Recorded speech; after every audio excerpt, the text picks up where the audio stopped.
Audio Jungle.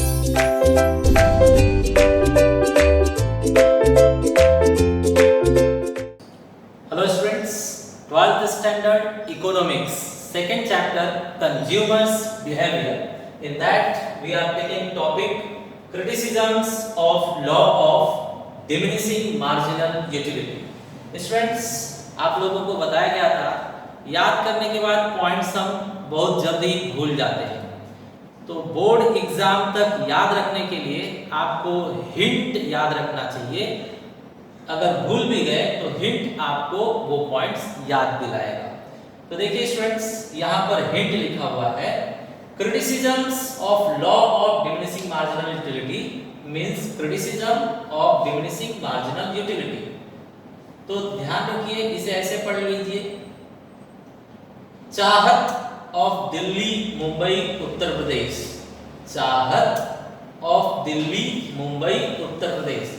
चाहे कोई भी इंसान दिल्ली का हो या मुंबई का हो या उत्तर प्रदेश का हो, सबकी चाहत क्या होती है? म्यूजिक। बस म्यूजिक शब्द आप याद रखिए, आपको सारे पॉइंट्स याद आ जाएंगे। म्यूजिक के हर एक अल्फाबेट से आपको इसका एक एक क्रिटिसिज्म मिलेगा। जैसे M, M means marginal utility of money is constant. Second, U means unrealistic assumptions.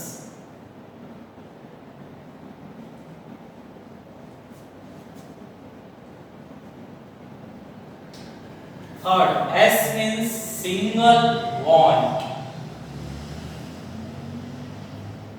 I means indivisible goods.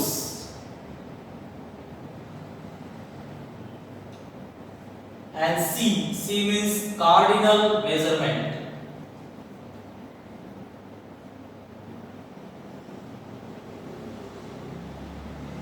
Okay students, तो आप अगर म्यूजिक वर्ड याद रखेंगे तो उसके एक एक अल्फाबेट से आपको ये फुल फॉर्म याद आ जाएंगे।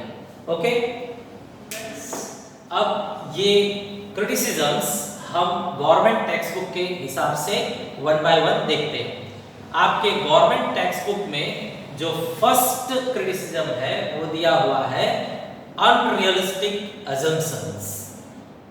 Read the wording. The law of diminishing marginal utility is based upon various assumptions like homogeneity, continuity, constancy, rationality, etc. But in reality, it is difficult to fulfill all these conditions at a point of time. तो students, martial ने जो आपको law दिया, law of diminishing marginal utility, जब critics इसके अंदर गलतियां निकालना चालू किए कि क्या क्या कमियां हैं, क्या क्या गलतियां हैं, तो क्रिटिसिजम्स या लिमिटेशंस ऑफ दिस लॉ हमें सबसे पहले बताया गया अनरियलिस्टिक assumptions. अनरियलिस्टिक assumptions मतलब यहाँ पर जो assumptions हमने पहले लेक्चर्स में देखा था law of diminishing marginal utility का, वहां पर बहुत ही अनरियलिस्टिक assumptions ले लिए गए हैं, ऐसा क्रिटिक्स ने कहा है। मतलब आपने देखा था assumption में होमोजेनिटी। मार्शल कहते हैं जब आप कोई चीज यूज कर रहे हो तो होमोजेनियस यूज करो, means shape, size, colour, design, flavour, brand all should be same, homogeneity. लेकिन स्टूडेंट्स, जब हम कोई शर्ट पहनना चालू करते हैं, एक शर्ट पहन लिया हमने, अब दूसरी बार जब शर्ट हम खरीदने जाते हैं तो हम कलर चेंज कर देते हैं, ब्रांड चेंज कर देते हैं, पैटर्न चेंज कर देते हैं। तो यहाँ होमोजेनिटी तो बैठ नहीं रहा है। छोटी सी बात, अगर केक भी हम बर्थडे पर लाते हैं तो इस बार जिस फ्लेवर का केक लाया हमने, दूसरी बार चेंज फ्लेवर वाला लाते हैं। तो होमोजेनिटी जो है रियल है ही नहीं। कोई भी न्यूज़पेपर हम पढ़ते हैं तो रोज न्यूज़पेपर अगला अगला अगला न्यू न्यूज़पेपर पढ़ते हैं। पुराने ही डे का न्यूज़पेपर कोई पढ़ता है क्या? नहीं। होमोजेनिटी मतलब सेम टू सेम, तो वही न्यूज़पेपर कोई अगले दिन नहीं पढ़ता, वो न्यूज़पेपर बासी हो गया। हर रोज हमें न्यू ताजा आज क्या चल रहा है वो न्यूज़ चाहिए, वो न्यूज़पेपर पढ़ना है। करेक्ट? तो स्टूडेंट्स, होमोजेनिटी एक अनरियलिस्टिक असम्पशंस लिया हुआ है जो रियल में हो ही नहीं सकता। सेकंड, मार्शल ने कहा कंटिन्यूटी। कंटिन्यूटी भी अनरियलिस्टिक असम्पशन है, क्योंकि अगर मान लीजिए आप चाय पी रहे हैं तो 1 कप ऑफ टी आप मॉर्निंग में पिएंगे, अब उसके बाद डेफिनेटली दूसरा इवनिंग में पिएंगे, लेकिन मार्शल कहते हैं कंटिन्यूटी होना चाहिए। तो एक चाय के बाद दूसरा चाय, दूसरे चाय के बाद तीसरा चाय, कोई ऐसे पीता है क्या? नहीं, कंटिन्यूटी नहीं रखते हम लोग, बीच में क्या करते हैं? ब्रेक कर देते हैं। तो कंटिन्यूटी भी रियल लाइफ में एक्सपीरियंस नहीं किया जा सकता। तो कंटिन्यूटी भी एक अजम्पशन है जो कि अनरियलिस्टिक है। बाद में कॉन्स्टेंसी। कॉन्स्टेंसी मतलब जो आपका प्रेफरेंस है, लाइक्स डिसलाइक्स, जो आपकी हॉबी है, वो चेंज नहीं होनी चाहिए, कांस्टेंट होनी चाहिए। अब देखिए, लोग मूवी भी अगर देखते हैं तो बदल बदल कर देखना चाहते हैं, मतलब अगर एक बार स्टोरी वाला मूवी देखा तो एक बार फाइट वाला देखना चाहते हैं, एक बार टेक्नोलॉजी वाला देखना चाहते हैं, बदल बदल कर मूवी देखना चाहते हैं। करेक्ट है? सेम अपना प्रेफरेंस नहीं रखते। अगर मान लीजिए मैं अभी इको पढ़ रहा हूं, एक चैप्टर पढ़ने के बाद फिर मैं अपना प्रेफरेंस चेंज कर देता हूं, बीके पढ़ता हूं। ठीक है? तो इस तरह से जो प्रेफरेंस है वो लोग अपना बदलते रहते हैं। लोगों का टेस्ट है, पहले लोग समोसा पाव खाते थे, लेकिन समोसा पाव से टेस्ट चेंज हो गया, लोग बर्गर पर आ गए, पिज्जा बर्गर, अब धीरे धीरे लोग फ्रैंकी पर आ गए। ठीक है? तो टेस्ट हर एक इंसान का चेंज होते रहता है, लेकिन मार्शल कहते हैं कि लाइक्स डिसलाइक्स चेंज नहीं होनी चाहिए, कांस्टेंट होनी चाहिए। तो कांस्टेंसी भी हम यहाँ पर एक्सपीरियंस नहीं कर पा रहे हैं, तो ये भी अनरियलिस्टिक असम्पशन है। रैशनैलिटी, आप जानते हैं रैशनैलिटी भी एक्सपीरियंस नहीं की जा सकती। यहाँ पर हर एक इंसान कुछ न कुछ धोखा कर रहा है। जैसे शराबी लोग हैं, खुद को धोखा दे रहे हैं, और शराबी कम है क्या दुनिया में? नहीं। आपने लॉकडाउन के दौरान समझ ही लिया रहेगा कि एक बड़ी जनसंख्या में शराबी हर जगह पर उपस्थित हैं। तो शराबियों को कट कर दिया जाए, ऐसा मार्शल कहते हैं, तो एक बहुत बड़ी जनसंख्या कट हो जाएगी। बाकी जो बच रहे हैं सब किसी न किसी को धोखा दे रहे हैं, कोई देश को धोखा दे रहा है, कोई अपने स्वास्थ्य को धोखा दे रहा है, तो कोई रैशनल तो फिर बचेगा ही नहीं। सब के सब, पूरी दुनिया इरैशनल है, तो रैशनल इंसान कहाँ से ढूंढोगे आप? तो रैशनल इंसान को भी एक्सपीरियंस कर पाना मुश्किल है। एक बड़ा पॉपुलेशन जो है इरैशनल के कैटेगरी में चला जाएगा, बराबर। तो रैशनैलिटी को भी एक्सपीरियंस कर पाना नामुमकिन है, अनरियलिस्टिक है। इस तरह से आपने देखा कि कई असम्पशंस मार्शल के रखे हुए अनरियलिस्टिक है, मतलब बेबुनियाद है। ठीक है? वैसा हो ही नहीं सकता। जैसे स्टूडेंट, आप लोगों को कम समझ में आ रहा होगा तो मैं थोड़ा सा एग्जाम्पल बताता हूँ। मान लीजिए कोई पेरेंट्स आए और अपने बच्चे को बोल रहे हैं कि सर इसका कितना परसेंट आएगा। मैं डायरेक्ट बोल देता हूँ कि आपके बच्चे का 90% आएगा, 90% श्योर आएगा। लेकिन अब मैं एजम्पशंस रखता हूँ कि मैंने 90% कहा है वो सत्य होगा, लेकिन एजम्पशन सुनिए। आपका बेटा 24 घंटे पढ़ना चाहिए, आपका बेटा एक दिन भी क्लासेस में एब्सेंट नहीं होना चाहिए, आपका बेटा डेली होमवर्क करना चाहिए। तो अब बताइए 24 घंटे कोई पढ़ता है क्या? नहीं पढ़ता है। डेली क्लासेस में प्रेजेंट रहना चाहिए, किसी के घर पर शादी पड़ गई है या किसी का डेथ हो गया है या बाहर घूमने जा रहे हैं, ठीक है, और डेली होमवर्क करना चाहिए। अगर किसी दिन उसको होमवर्क नहीं आया तो वो कैसे कर पाएगा। तो जो मैंने रखा है एजम्पशन वो बहुत ही क्या है, हार्ड रख दिया है। ऐसा हो ही नहीं सकता कि कोई 24 घंटे पढ़ाई करे और डेली प्रेजेंट हो, तो ये जरा सच नहीं लग रहा है। तो इसकी जगह पर मुझे कैसे कहना चाहिए कि डेली वो 8 घंटे पढ़ाई करे और लगभग 75% तो क्लासेस में प्रेजेंट ही रहे। होमवर्क जो है 90% डेज वो होमवर्क करके ही आए। तो ये जरा रियलिस्टिक लग रहा है। 24 घंटे पढ़े ये अनरियलिस्टिक लग रहा है। डेली प्रेजेंट रहे, एक भी दिन भी एब्सेंट ना हो, ये अनरियलिस्टिक लग रहा है, ठीक है।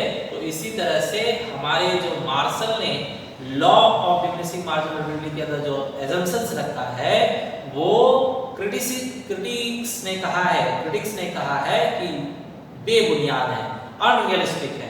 ये इस लॉ की क्या है, कमी है, बरोबर। तो स्टूडेंट्स कौन कौन से एजम्पशन को इन लोगों ने अनरियलिस्टिक बोल दिया है? Homogeneity, continuity, consistency and rationality, correct. तो ध्यान में रखिए ये एजम्पशंस मार्शल ने बोला है, लेकिन क्रिटिक्स देखने वालों ने यही निकाला है, यही क्रिटिसिज्म बोला है कि ये जो आप बोल रहे हो कि ऐसा होना चाहिए, ये एजम्पशन रहना चाहिए, लेकिन ऐसा रियल में एक्सपीरियंस नहीं किया जा सकता, संभव नहीं है। तो आपके एजम्पशन क्या है, अनरियलिस्टिक है। स्टूडेंट्स आपका second criticism of law of diminishing marginal utility है cardinal measurement.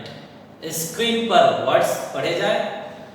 The law assumes that utility can be expressed cardinally, so it can be added, compared and presented through a schedule. In reality, cardinal measurement of utility is not possible because utility is a psychological concept. तो student फिर critics ने देखा कि martial law को समझाते time assumption रख रहे हैं कार्डिनल मेजरमेंट, लेकिन कार्डिनल मेजरमेंट मार्शल ने क्यों रखा बताइए?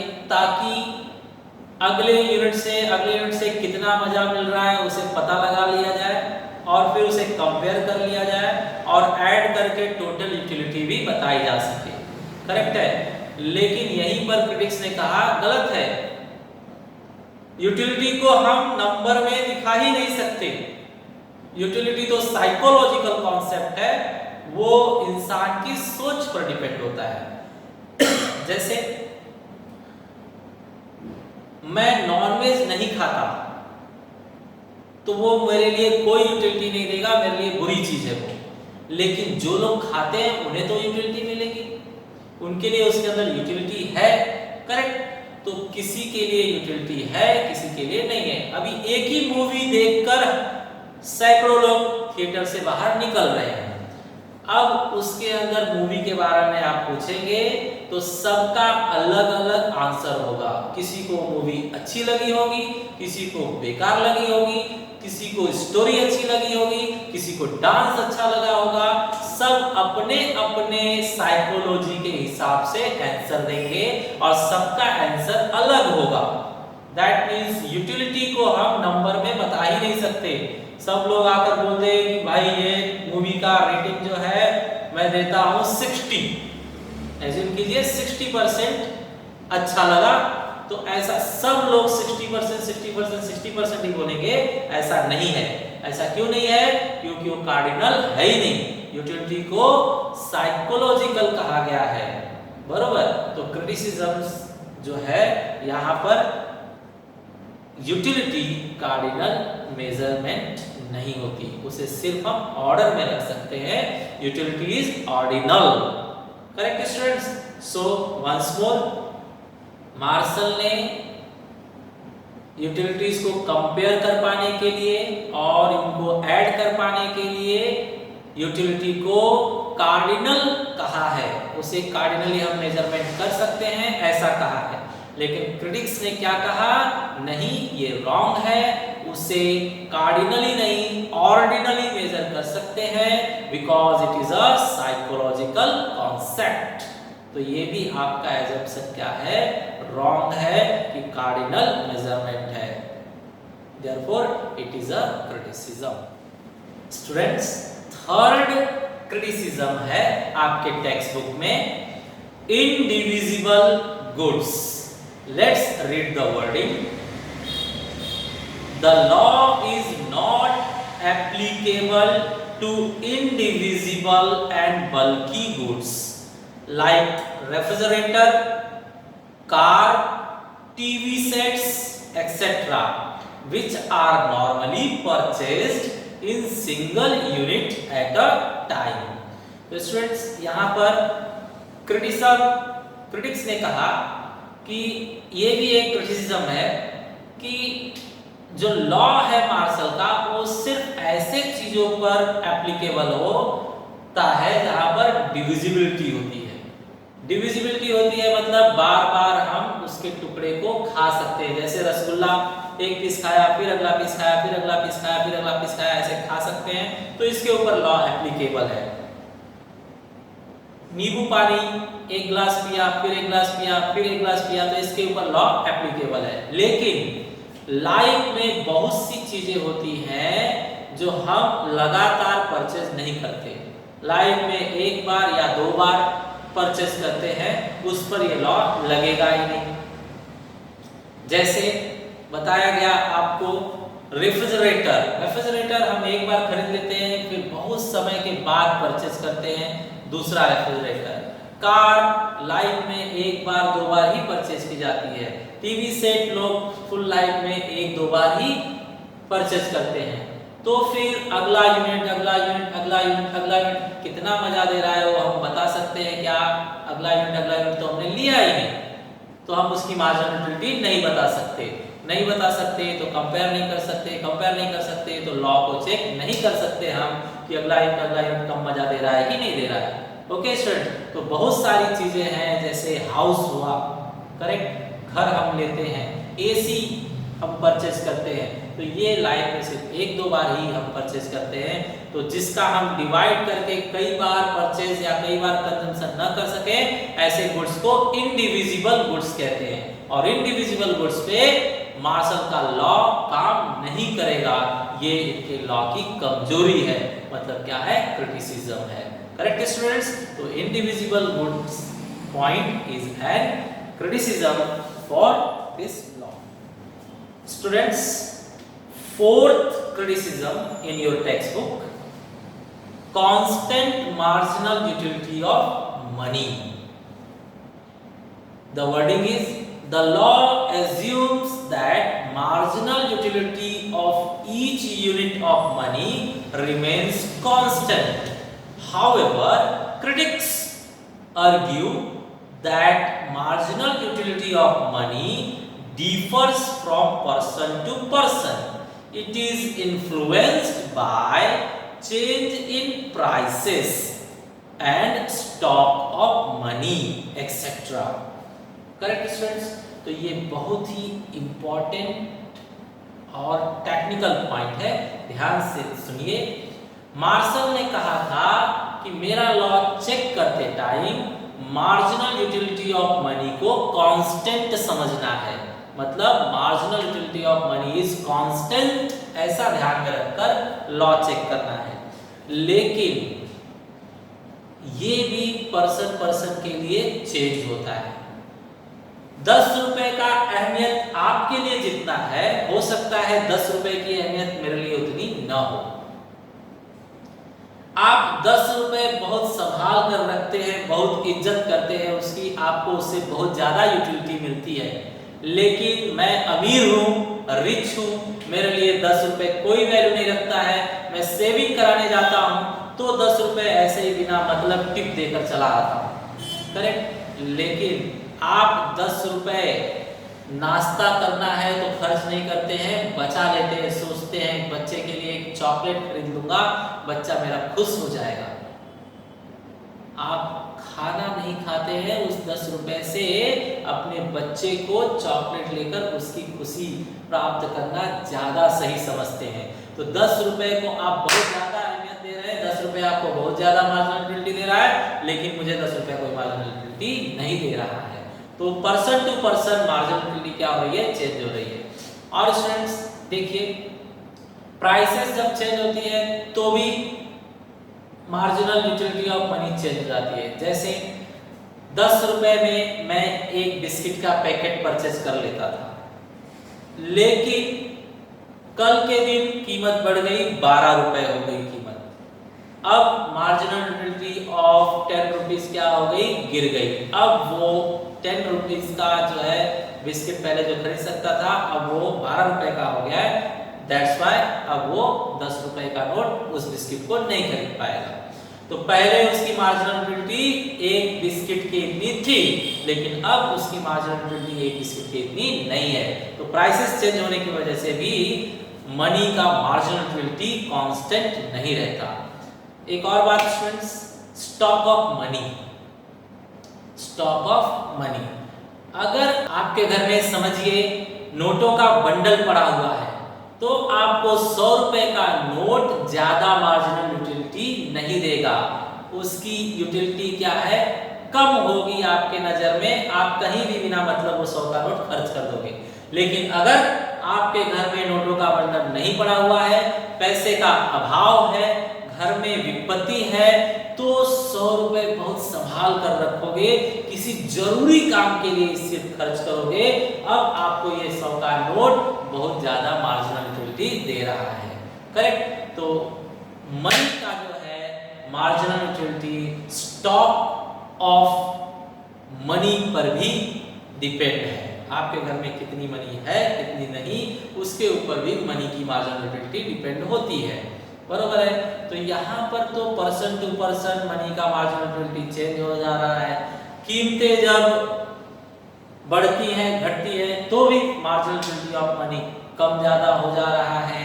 और स्टॉक ऑफ मनी, अगर बोनस मिल गया कहीं से, तो मार्जिनल यूटिलिटी क्या हो जाती है, पैसे की कम हो जाती है। घर में कोई बीमार पड़ गया तो फिर मार्जिनल यूटिलिटी ऑफ मनी क्या हो जाती है, बढ़ जाती है। तो ये चक्र चलता जा रहा है, कभी मार्जिनल यूटिलिटी मनी की कम हो जा रही है, कभी ज्यादा हो जा रही है। और मार्शल कहते हैं कि मेरे लॉ को चेक करते टाइम आपको समझना है कि marginal utility of money is constant. तो ये भी बात मार्शल की बेबुनियाद है, सत्य नहीं है। करेक्ट। तो ये भी एक क्रिटिसिज्म का point. Students, last point, fifth point in your textbook is a single want. The wording is, the law is restricted to the satisfaction of a single want at a point of time.